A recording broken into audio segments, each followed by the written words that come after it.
What is up, guys? And everybody knows that Cade 6 sadly has died with the new trailer that came out a while back. And a lot of people obviously aren't, too happy about that. But either way, Bungie has in fact confirmed that he is 100% dead. That pretty much means that he isn't coming back. There's not going to be a Cade 7. And there really, according to Destiny lore, there really can't be. But regardless, everybody's asking who is going to be the new Hunter Vanguard. Because Cade 6 is now the former Hunter Vanguard, and so they can't really run the Vanguard without someone representing the Hunters. So a lot of people are asking who is it going to be. So pretty much I just want to speculate through this video that who it will be, and at the end I do have kind of a special thing that I think might happen. But either way, I have pretty much 4 candidates that are obviously all Hunters. Some of them in a way former Hunters, but really were all at one point Hunters, and they pretty much know what they're doing according to Destiny lore. So yeah, let's just get right into the first one, and I do want to mention that some of these are from Destiny 1, and some of you guys might not even know who these people are if you hadn't played Destiny 1. So for the first one, we're going to go back into Destiny 1, and someone that is quite famous, especially with the veterans, and that is Eris Morn. So Eris Morn, as you can see through the picture, she has a third eye like the Hive, and so according to Destinypedia, she's a resident expert on Hive lore and aid for Guardians in battle with Hive and the Taken.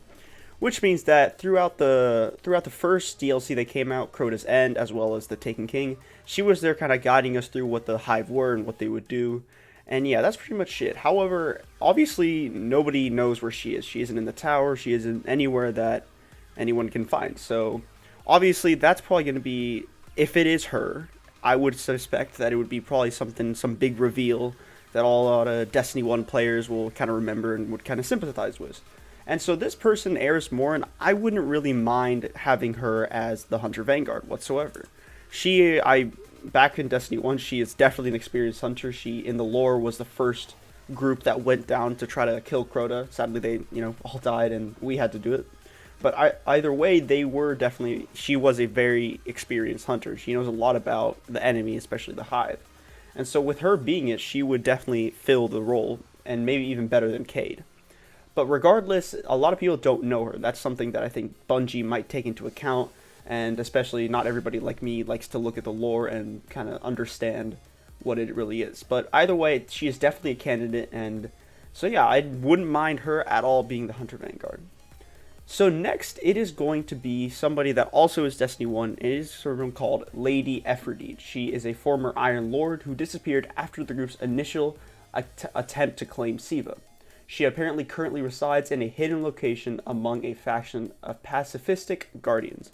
So right now she's obviously with those pacifistic guardians, I would assume, doesn't really want to get into war.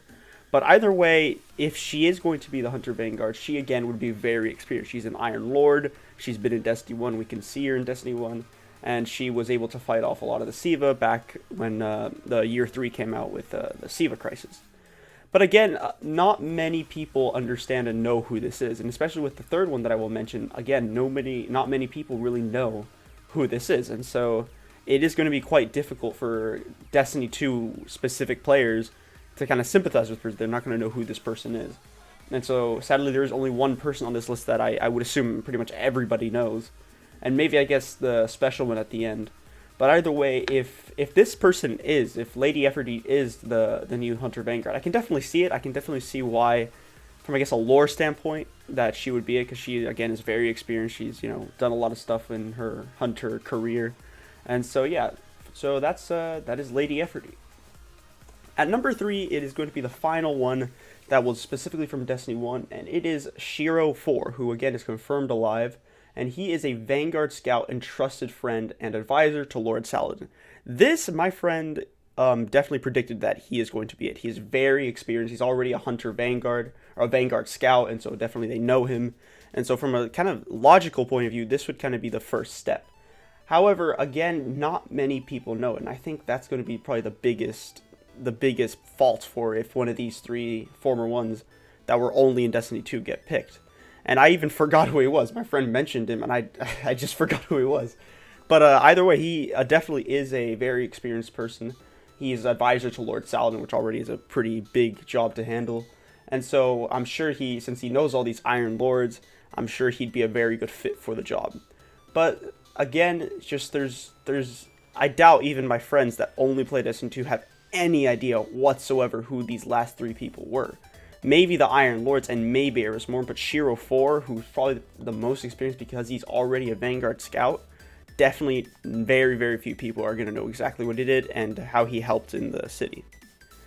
But either way, he also was in Destiny 2, but it was very early in the stage, so again, not many people might know what he is. And so hopefully, if he is the Vanguard, I hope more people know and kind of recognize what he did.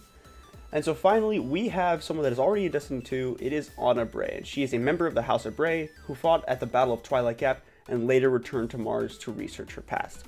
So already heard that she fighting in Battle of Twilight Gap already is a very big accomplishment. Obviously, the Hunters or the Vanguard won the Battle of Twilight Gap. So for her to already be in that and be able to, say that she won and she was there fighting alongside many other Titans and stuff is a very big step. And if anybody's going to do it, especially since a lot of people know her, it'll probably be Ana Bray. So personally, I am predicting either Eris Morn or Ana Bray. And so Ana Bray, simply because a lot of people know her. Shiro 4, not many people might remember him, but either way, Ana Bray, everybody knows, and I'm sure of that. And already, since she's got quite a bit of, what she's doing, she worked with Zavala recently in the Warmind DLC, and so I would definitely see her as a possible Vanguard. And so finally, we have kind of the special prediction, which would kind of be really, really cool. In my opinion, some people say it's very unlikely, but I think it'd be just kind of an awesome little twist at the end. And it'd be kind of that you, the Guardian, become the Hunter Vanguard. Obviously, a Titan can't be it, but if you do have a Hunter as your character, it'd be kind of cool to see, like, you become the Hunter Vanguard. Obviously, this is kind of difficult for Bungie to do, since, everybody's a different player.